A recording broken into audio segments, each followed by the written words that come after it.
Hello, 2021. Welcome back to FML Talk. We took a short holiday hiatus. I am so stoked to be back with all of you FMLers. Originally, I kind of had to be convinced to do this podcast, but taking this short break, I really, truly missed it. I missed being with you guys every week. I missed doing happy hour. I'm so glad that the shit show of 2020 is over. And the silver lining of that ridiculous year is that it has paved some new energetic pathways for us to enter into 2021 with new insight, knowing ourselves a little better, and really valuing the shit that's important in our lives, our health, our happiness, our mental health, and all the people that we really care about. I hope you guys all had a wonderful holiday, whatever you might have been celebrating, and a kick-ass New Year's. I know we're still kind of in the shit of it, especially in LA, so I hope everyone is continuing to stay safe and be responsible and take care of themselves. While we were away, we had a couple videos go massively viral on Instagram and on TikTok. So I know there's a lot of new people on the podcast tuning in. So welcome to the fucking party. I am happy to have you as a new FMLer. We're going to start this year off with a fucking bang. My first guest of the year is a dear friend of mine. She's someone who I've traveled with, who I have cried with, who I have laughed with.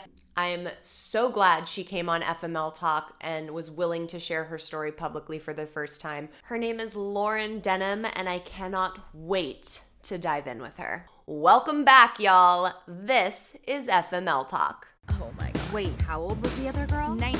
Can you believe that shit? Hey, this is Gabrielle Stone. Good book? He did what? 48 hours? What a dick. Yeah, but have you seen all the photos on her Instagram?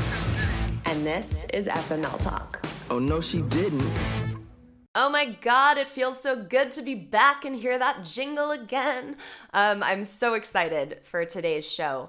And what was funny about how this all happened is that we had recorded Lauren's episode a couple months ago, actually, because we had done everything in bulk and had it in the queue. And then when we took our holiday hiatus, I asked you guys what you wanted to hear.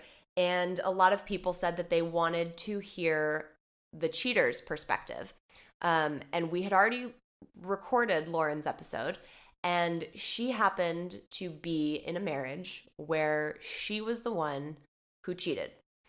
And hearing her story is a perfect example of the different dynamics that goes into the cheating process and the complicated dynamics we find ourselves in a relationship.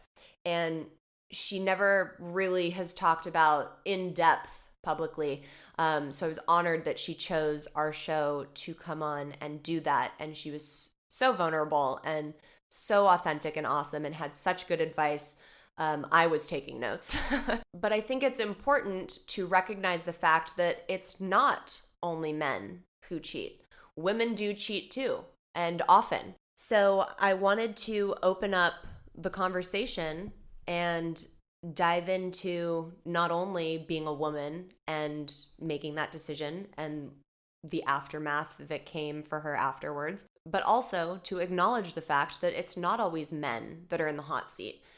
It's a human thing that happens, and sometimes it's the woman who's at fault. And I think when you all hear Lauren's story, it's going to resonate with you with some of the emotions and the fears and the roadblocks that she was dealing with in her marriage. And also the fact that while she did go about it the wrong way and regrets the fact that she cheated, that she was bold enough to step in to her power and decide that this was no longer the life that was serving her. And I think there's something to be said for that.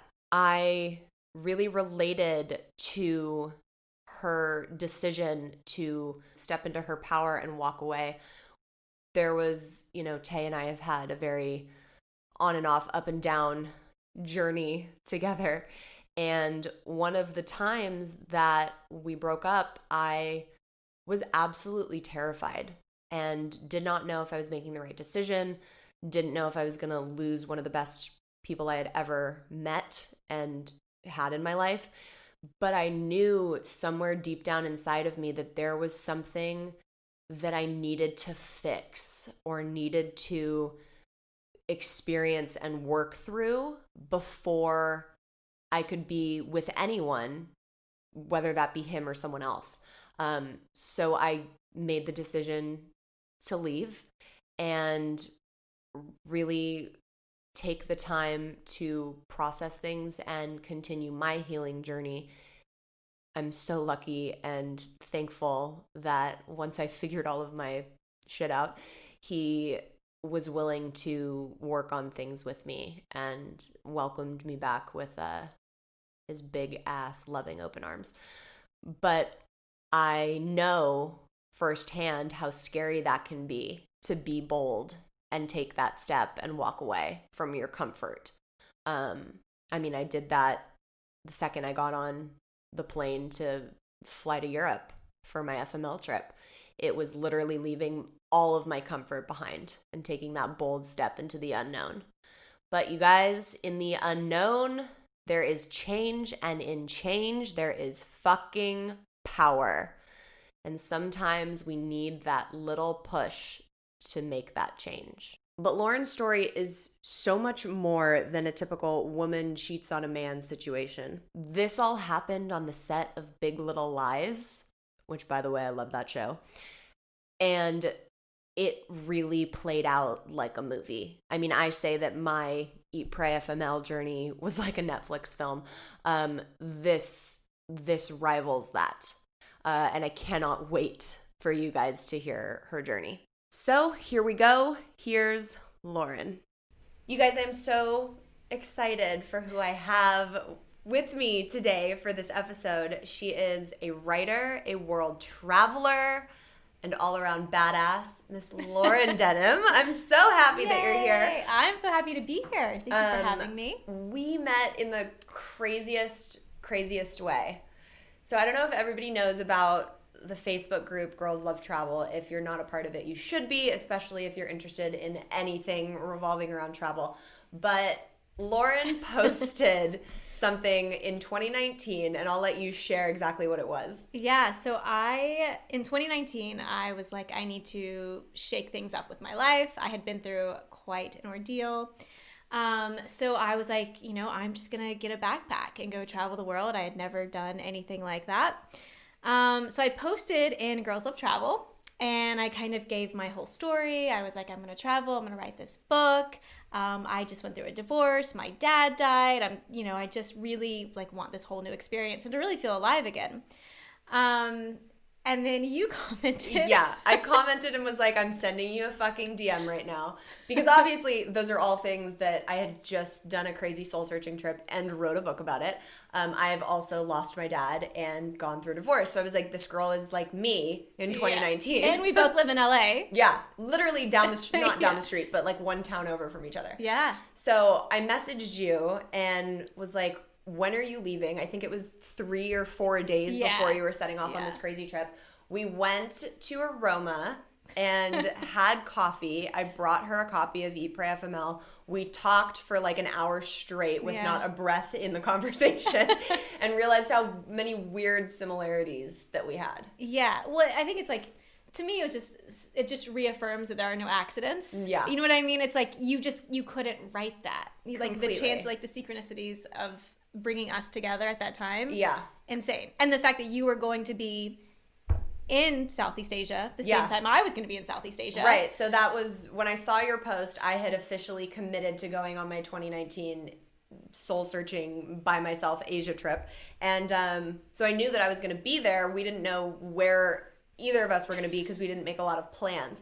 And so you won't actually meet... That's like the sign of like two people who have been divorced. Right. We didn't make plans. Because we know. know the plan doesn't always work. We didn't know what the fuck we were doing. Yeah. And so you guys won't meet Lauren officially until book 2.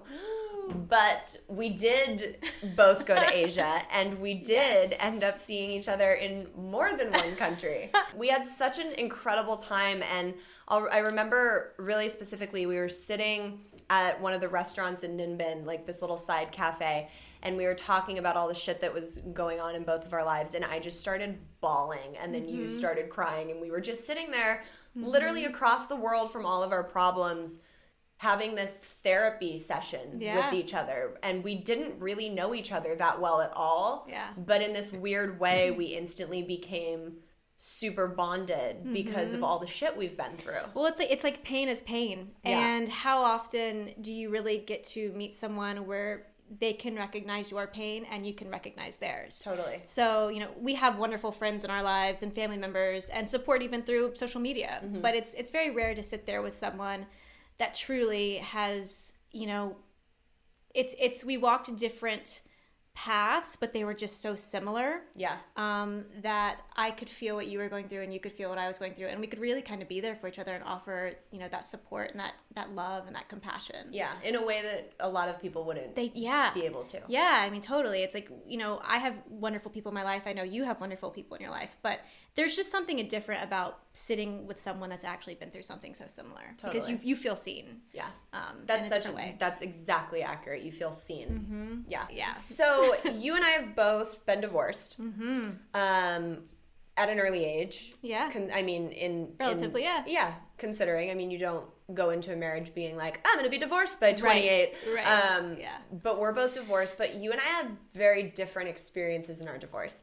And I know that can I say that you're writing a book about it? Sure. That I cannot fucking wait to read. It's going to be epic. And at the end of the show, I'll give you her Instagram so you can follow and keep up with all of that because it's going to be an incredible book. But your story is insane. Not that we have all the time to go into all of it, but if you can give us the kind of like highlight reel of what you're going to try and dissect in some of the book. Yeah, it's definitely a big task. So I was with my ex from the time I was 15 until 31. So he was my first boyfriend, my first kiss, the only guy I had ever been with, and such a beautiful man, such a great soul, loved me so much, and was just so loyal. And, I couldn't ask for a better partner to have loved me all of those years. But I did notice right before I turned 30, so at 29, I started feeling a little restless in my marriage, and I didn't even really understand why. It's easy to leave. Well, it's not easy to leave any relationship, but it makes a lot more sense to leave a relationship that's toxic or unhealthy, but to leave a relationship in a marriage and someone that's loved you since you were 15 years old and would go to the end of the world and back for you, and there's nothing really wrong. But to leave and to hurt someone when things are good is just, really hard. It's excruciating. Yeah. So I was starting to feel restless, and then my dad at the same time, so my dad is a drug addict. He was in prison, and I went to go visit him in prison, and he told me that he had terminal cancer, and he said to me, I blew my life.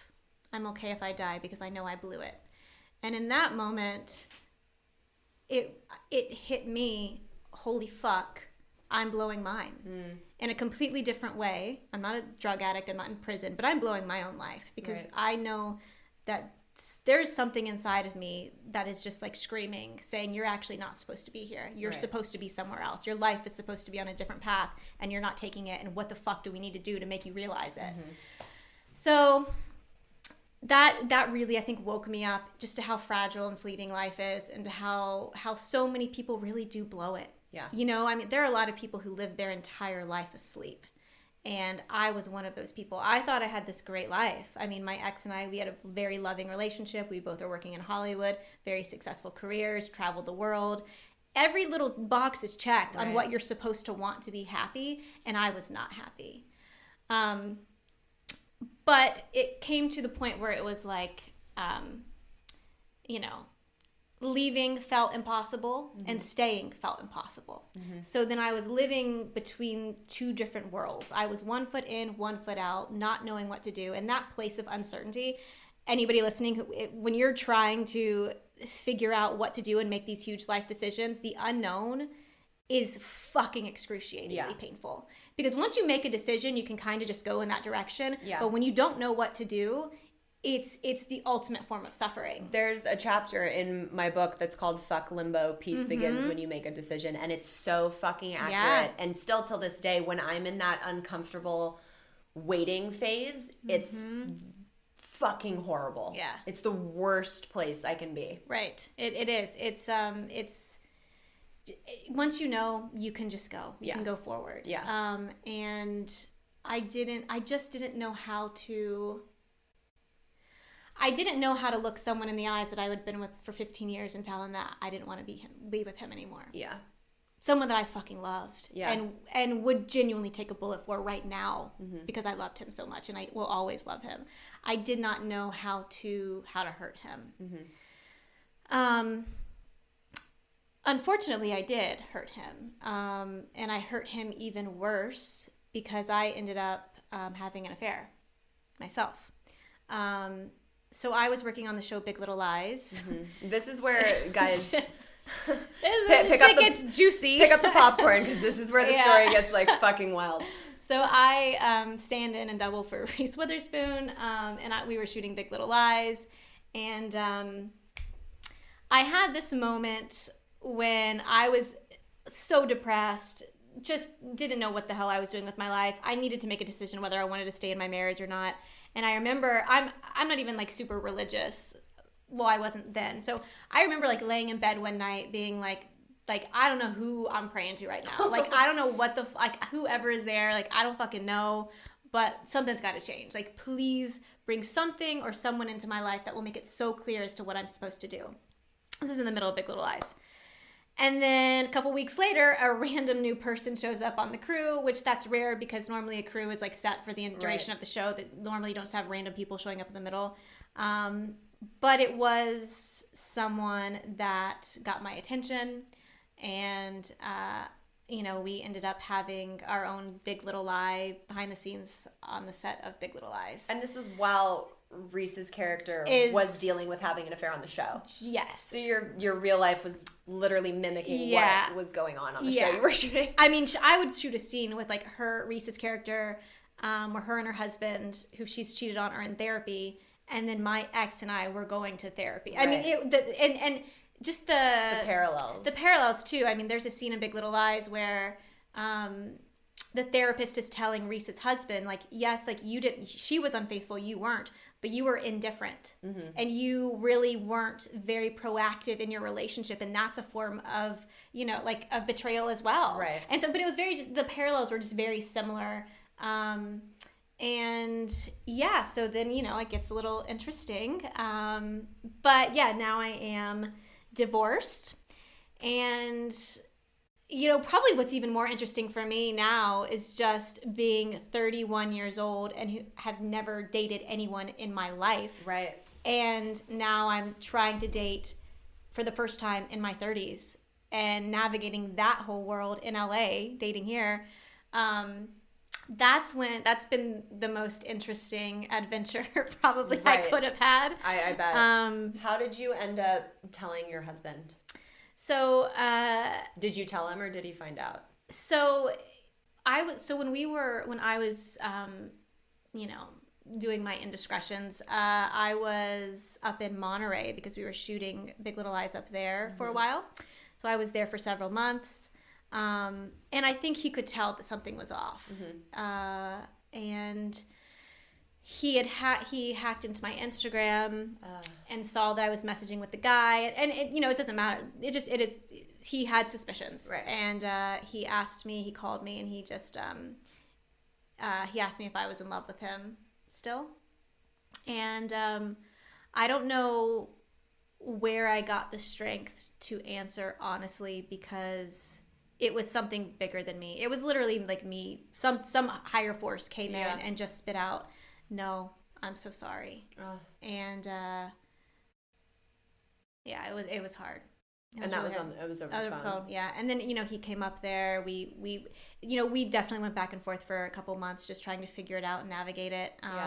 Because he wanted to still make it work, right? Yeah, yeah. And, it's hard. My biggest regret is and what I will never do again is I wasn't comfortable having an uncomfortable conversation like that. Yeah. I wish that I would have talked to him about this more, 6 months prior. Sure. I wish that I would have felt like I could do that. I just didn't want to hurt him. Yeah. And I didn't know how to disappoint someone that I truly loved so much. Mm-hmm. And I love his family so much. Our families are just so close. And you just feel like you're letting everyone down, and I saw this quote recently. I think it's in Glennon Doyle's book, but it talks about how, if you ever have to choose between disappointing yourself or disappointing someone else, always disappoint someone else. And and that was the big lesson that now on the other side of it, I know, I was just so afraid of disappointing and hurting people. And for years, I suffered because of it. And I wasn't living my truth. And when you suppress all of these desires, eventually you express it in an unhealthy way. Yeah. And so for years, I had just suppressed all of this. And then I, at the very end, just, butchered the job and I fucked up. Mm-hmm. And I hate that. I hate that I ended a very overall beautiful relationship and beautiful marriage on such a negative, error on my part.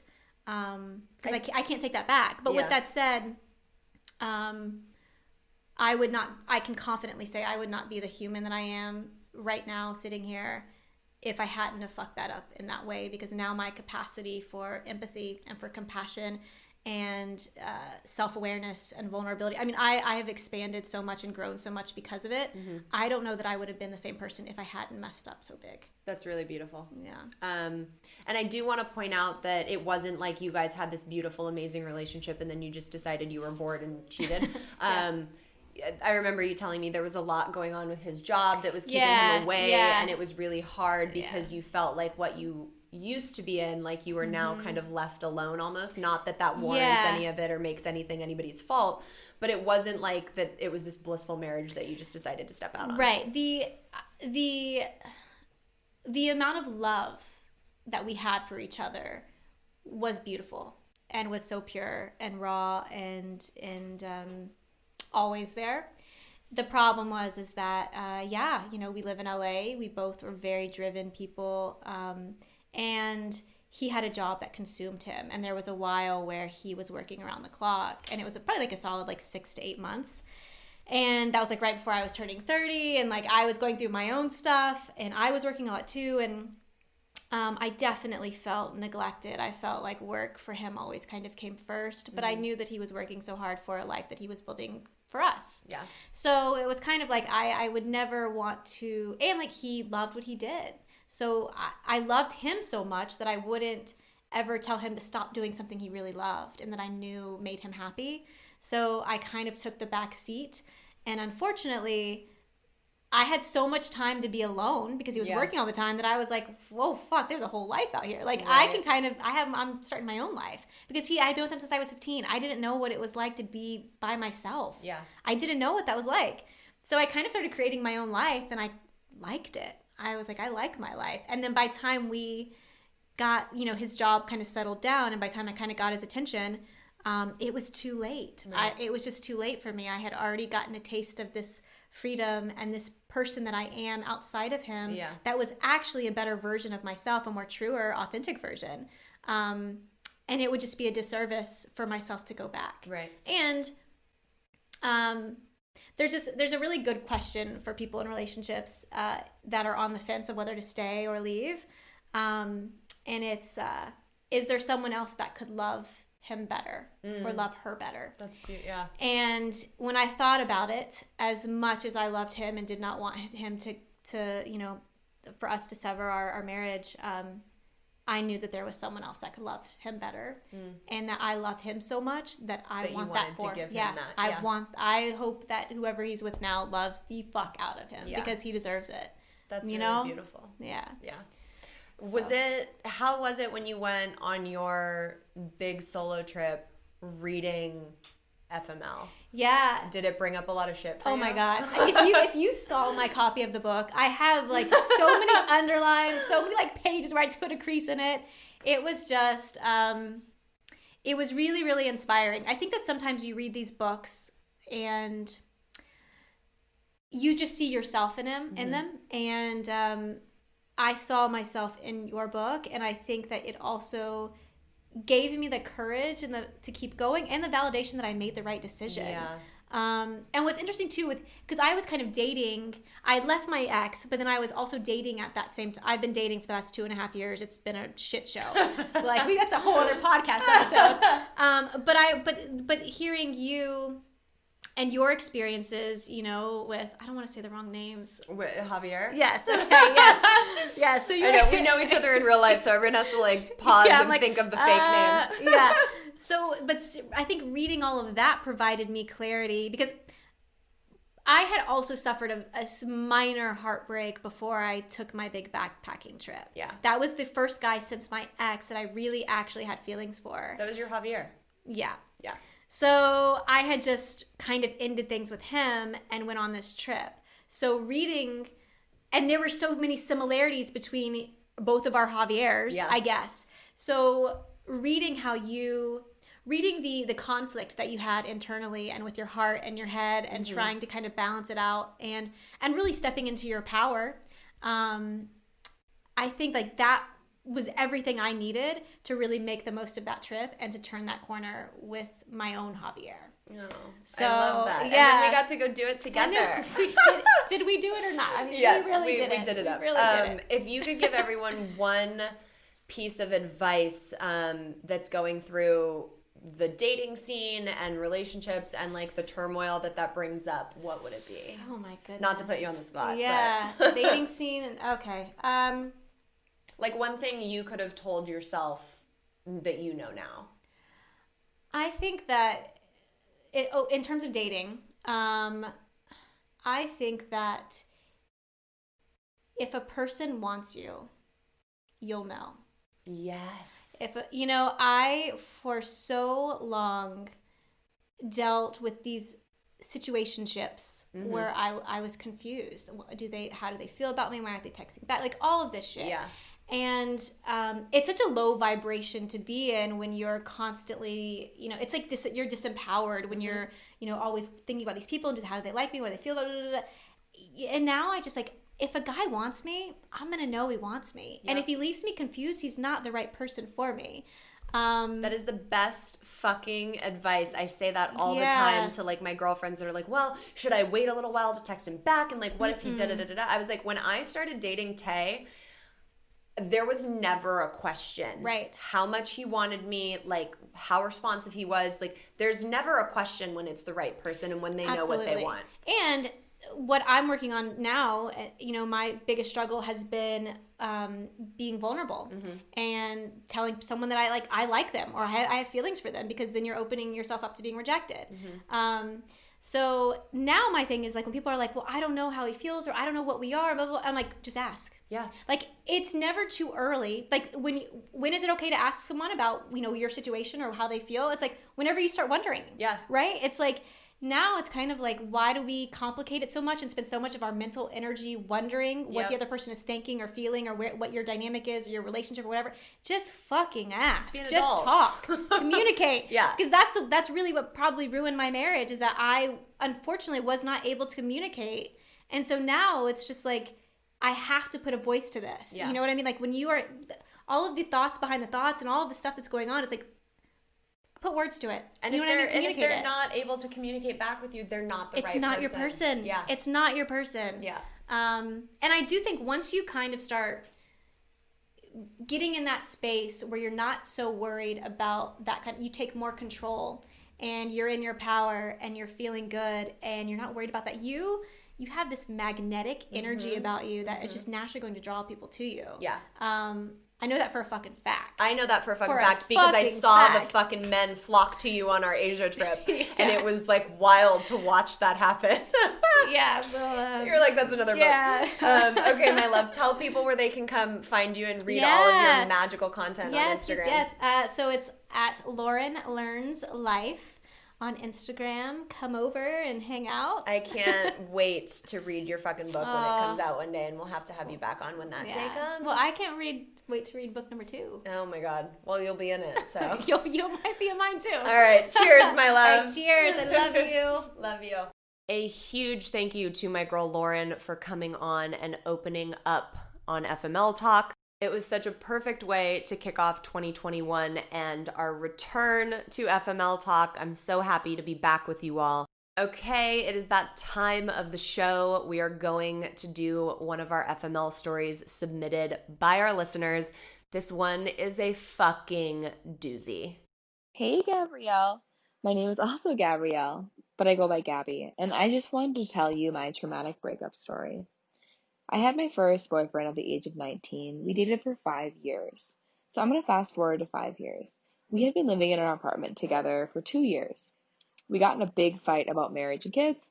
Essentially, he wanted them, and I did not. I really wasn't sure. We had a rocky past. He cheated on me before, and we had broken up before. So the next night, I had an intuition to go through his phone. As I'm going through his phone, I see texts from unknown numbers. So I scroll through them, and then I see a lot of flirty texts that my ex was sending. And then I see a lot of nude pictures of my ex as well, like a lot. And then I keep scrolling, and I see another nude picture. So I see a dick pic. It was not of my ex. It was a 50-year-old man. Yeah, so he had been cheating on me with a 50-year-old man. Of course, I investigate further, and I figure out that he had multiple sugar daddies that would send him money for dick pictures, asshole pictures, you name it, I saw it all. So I was very shocked, and I knew that he didn't need the money, so clearly it was about something he had going on internally. So I decided to just leave him. I moved all my shit out, and then I sent him a text and let him know. So our 5-year relationship ended over a text message, but honestly, I'm okay with it. It was a blessing in disguise, and I think sometimes that life just needs to slap you in the fucking face, and that is exactly what happened. Oh my God. I wish you guys could have seen my face and my mouth just hanging open, getting wider and wider during that fucking story. Fellow Gabrielle, or Gabby, wow, girl, that's gnarly. I totally agree with sometimes life needs to, pardon the pun, but dick slap you in the face in order for you to wake up and see a bad situation. I mean, clearly if he had been cheating in the past and then was like pressuring for kids, I mean, that's really similar to what was going on in my marriage at the time. He had been saying, oh, well, we should take the trip that we were talking about taking before kids, and kind of like bringing that conversation up more. And I don't know why men choose to do that when they know they have shady shit going on the side. Oh, but girl, I'm so glad you got out of that. What a wild fucking story. Thank you for submitting that. Next week, I'm really excited for you guys to hear this interview. So many of you, when I asked what you wanted to hear on the show in the new year and who I should bring on, so many of you said that you wanted to hear from a guy who has cheated and who would come on and be open about it.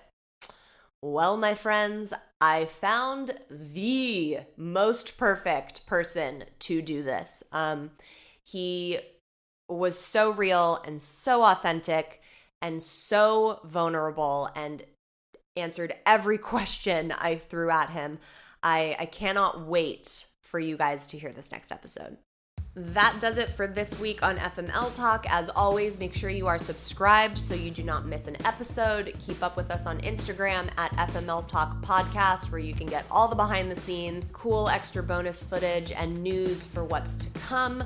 I am so excited for our new merch that's going to drop in February. I know you guys have seen some bits and pieces of it on the polls we've put up, getting your input. But the new line is so fucking cute, you guys. I cannot wait to see all the FMLers repping it all, and it is gonna be out in February of 2021. I will see you all next week for a really powerful episode. Don't miss it. Have a drink on me. Until next time. Cheers.